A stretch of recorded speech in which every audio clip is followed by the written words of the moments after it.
Welcome to the Midweek message. We're taking lessons from Ecclesiastes chapter 4. The book of Ecclesiastes is Solomon's treatise on the uselessness, futility of life.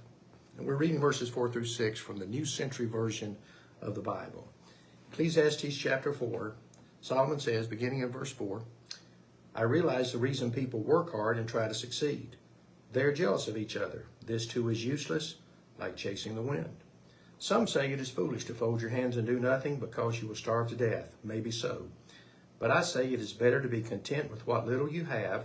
Otherwise, you will always be struggling for more, and that is like chasing the wind. So let's look at these verses individually.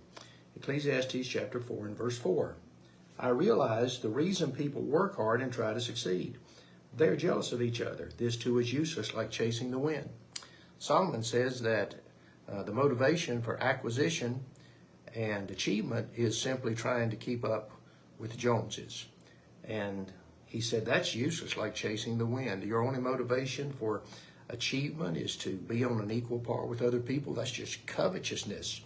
And that's the reason people work hard. Verse 5, some say it's foolish to fold your hands and do nothing because you will starve to death. So there is some biblical support for the idea of being industrious, working hard, but looking at it from his perspective, Solomon said, there are a lot of people say, you got to work hard, you got to achieve, you got to get things, you got to make progress. If you don't, you'll starve to death. And then he says in verse 6, maybe so. But I say it's better to be content with what little you have. Otherwise, you will always be struggling for more, and that is like chasing the wind. So Solomon said, working hard and trying to succeed, if it's just based on covetousness and trying to keep up with other people, and jealousy, that's like chasing the wind. That's useless. That's not anything at all.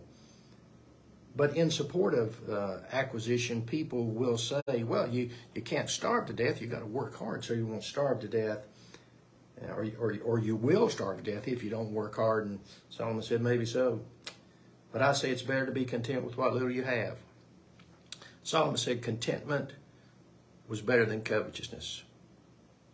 And the ability to be happy, satisfied, was better than acquisition, any type of personal aggrandizement or achievement. He said it's better to be content. Because if that's not true, he said, you'll always be struggling for more if you never learn the lesson of contentment. And this continual struggle, many times, if not most of the time, based in jealousy and covetousness, this continual struggle, this never getting enough, is not as good as being content and happy with what you've gotten already. And that is like chasing the wind.